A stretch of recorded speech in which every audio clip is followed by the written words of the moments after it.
Bonjour à tous. Ça me fait plaisir aussi d'être là aujourd'hui pour vous présenter Innofibre et ce qu'on fait au niveau du conditionnement de la biomasse pour sa valorisation en biomatériaux. On a parlé beaucoup ce matin de la bioénergie à partir de la biomasse et là, on va s'attarder un petit peu plus à qu'est-ce qu'on peut faire comme matériaux avec cette biomasse-là. Alors d'abord, quelques mots sur Innofibre. Innofibre, on est un centre collégial de transfert de technologie associé au Cégep de Trois-Rivières. On est une équipe de 51 personnes. On a un atelier unique, un atelier pilote unique en Amérique du Nord sur des procédés de pâte et papier, mais aussi sur le conditionnement de la biomasse.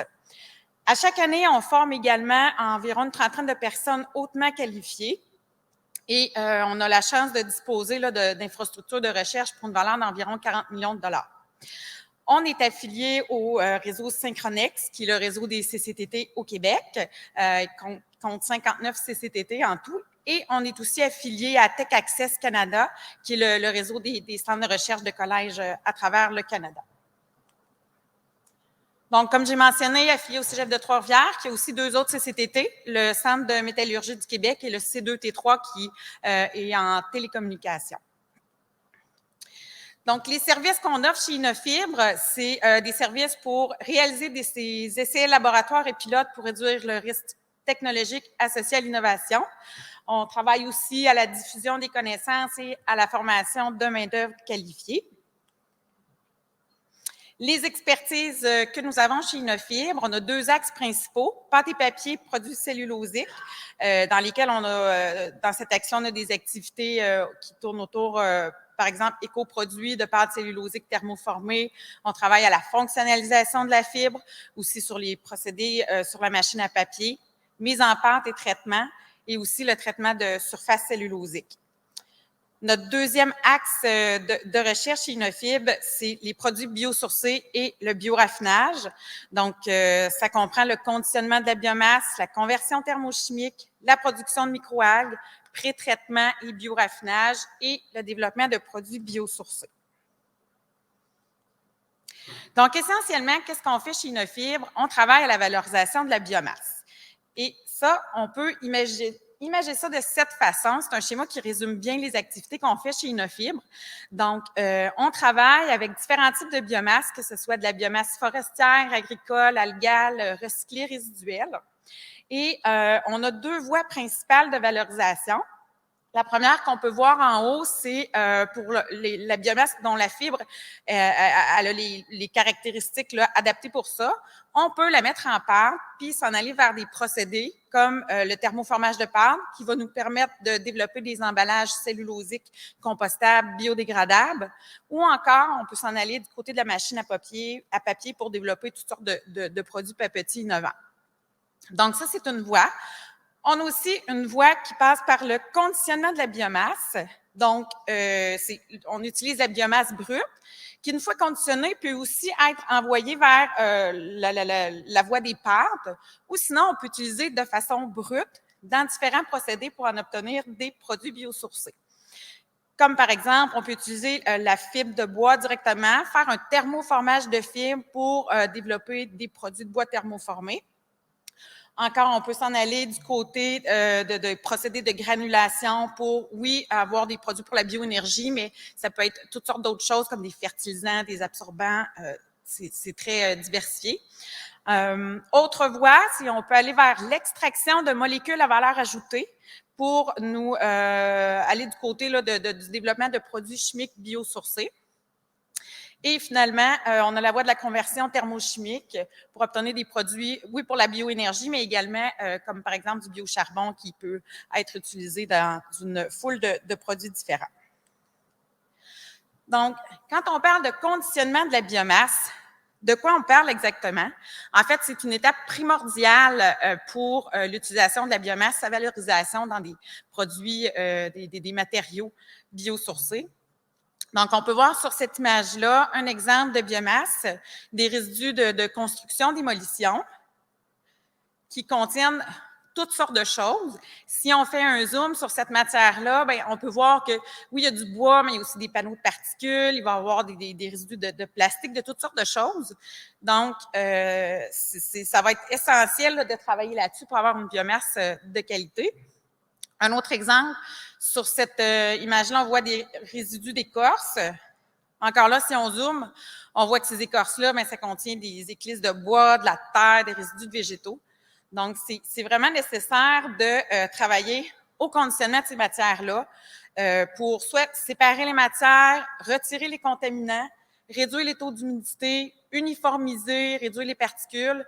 Bref, il y a plusieurs procédés qui peuvent être faits et tout ça dans le but d'obtenir une matière adéquate qui a la qualité qu'il faut pour être transformée en produit biosourcés. Donc, sur cette image-là, vous pouvez voir notre atelier pilote de conditionnement de la biomasse que nous avons chez Inofib à Trois-Rivières. Dans cet atelier-là, bien, on dispose de tous les équipements pour nous permettre de conditionner la biomasse au niveau de la séparation des composantes et pour retirer les contaminants. On a un trieur optique, densimétrique, un tamiseur. Ensuite, pour l'uniformisation, la réduction de la taille des particules, on a différents broyeurs à marteau, broyeurs cryogéniques. Pour réduire le taux d'humidité, on a un séchoir à bande d'une capacité de 1 tonne à l'heure. Donc, finalement, c'est tous des équipements qui nous permettent d'accompagner les entreprises pour le développement de produits à partir de biomasse, en fait, pour identifier quel procédé qui va être le plus approprié pour conditionner la biomasse pour atteindre les standards de qualité qu'on souhaite, et également dans quelle séquence, parce que là, ça, c'est tout des procédés qui peuvent être agencés de différentes façons, soit qu'on peut en prendre un ou on peut en prendre plusieurs à la chaîne pour nous aider à faire notre conditionnement. Donc, chez Inofib, on va accompagner les entreprises dans ces travaux-là. D'abord, on peut aider au niveau de la caractérisation de la biomasse à valoriser parce que ça reste quand même la base. La biomasse avec laquelle on travaille, on doit connaître sa composition. Donc, on a un laboratoire qui nous permet de travailler là-dessus, un laboratoire là, de chimie. Et ensuite, on peut aussi travailler sur le développement de procédés de conditionnement, comme j'ai mentionné, et finalement, le développement de produits biosourcés suivant le conditionnement de la biomasse. Des exemples de projets de valorisation de la biomasse qui impliquaient un conditionnement.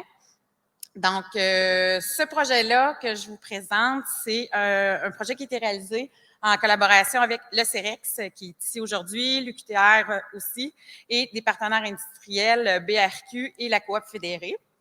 Donc, le but de ce projet-là, c'était de valoriser du bois de CRD, donc des résidus de construction-démolition, qui, comme j'ai mentionné, contiennent toutes sortes de matières, bois, plastique, bardeaux d'asphalte, métaux ferreux, non ferreux, du verre, bref, toutes sortes de contaminants.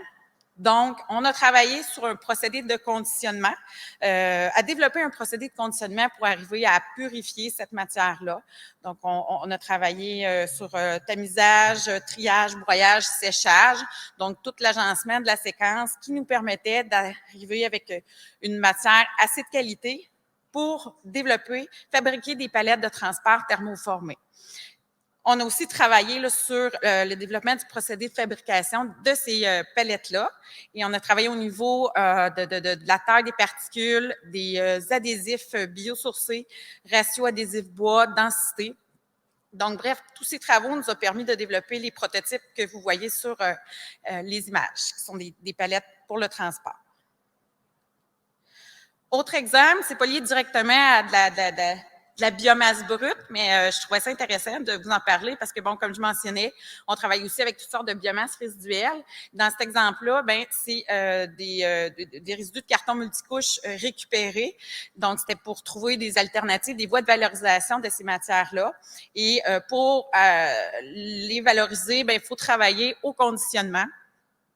Donc, carton multicouche, on parle là, de composition de polyéthylène, carton, aluminium. Et dans le projet qui est aussi réalisé en collaboration avec le CEREX, qui est actuellement en cours, donc on travaille au procédé de conditionnement avec triage, tamisage, broyage. Donc, tout à agencer la séquence de ces étapes-là pour avoir une matière qui va nous permettre de faire des panneaux, qui va avoir la bonne uniformité, la bonne distribution des matières à l'intérieur, et on va aussi travailler sur le procédé de pressage. Donc, autre exemple de projet de conditionnement de la biomasse qui nous permet d'arriver avec un bioproduit à la fin. Rapidement, autre exemple de projet, que là, on parle plus de produits biosourcés, mais produits chimiques. On travaille aussi, exemple, à partir de résidus d'écorce avec le lac Saint-Jean, la cogénération à Saint-Félicien, pour valoriser ces résidus-là avant de les envoyer à la combustion. Donc, on a travaillé sur un procédé de conditionnement et d'extraction de molécules à valeur ajoutée, qui nous a permis de développer un extrait antimicrobien qui va être utilisé par Senimark, une compagnie de distribution et de fabrication de produits d'assainissement, qui va l'utiliser comme désinfectant dans ses produits, dans ses lignes verts, de produits verts. Finalement, un dernier petit exemple à partir de résidus plus agricoles, donc résidus de transformation de chanvre et de lin. C'est un projet qui a été réalisé en collaboration avec Agrofibre, qui malheureusement n'existe plus aujourd'hui, et aussi la MRC de la Métis. Donc, on a travaillé, c'est vraiment les résidus de transformation de la fibre de chanvre et de lin. On a travaillé sur le développement d'un procédé de conditionnement et de mise en pâte qui nous a permis de développer des prototypes d'emballage thermoformé, comme vous pouvez voir sur l'image. Donc, pour terminer, ce que je voulais que vous reteniez, c'est qu'il y a des nombreuses voies de valorisation de la biomasse, tant au niveau de la bioénergie que des produits biosourcés.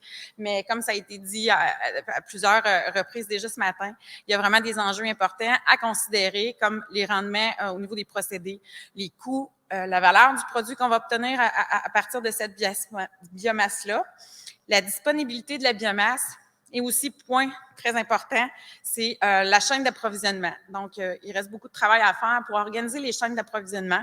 Et ça, c'est quelque chose qui va être possible de faire en collaborant tout le monde ensemble. Là. Donc, la collaboration de tous les acteurs va être essentielle, selon moi.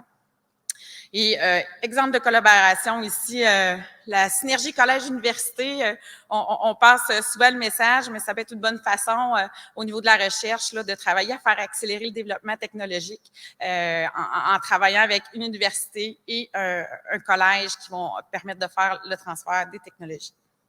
Donc voilà. Merci beaucoup, Mme Bourdeau.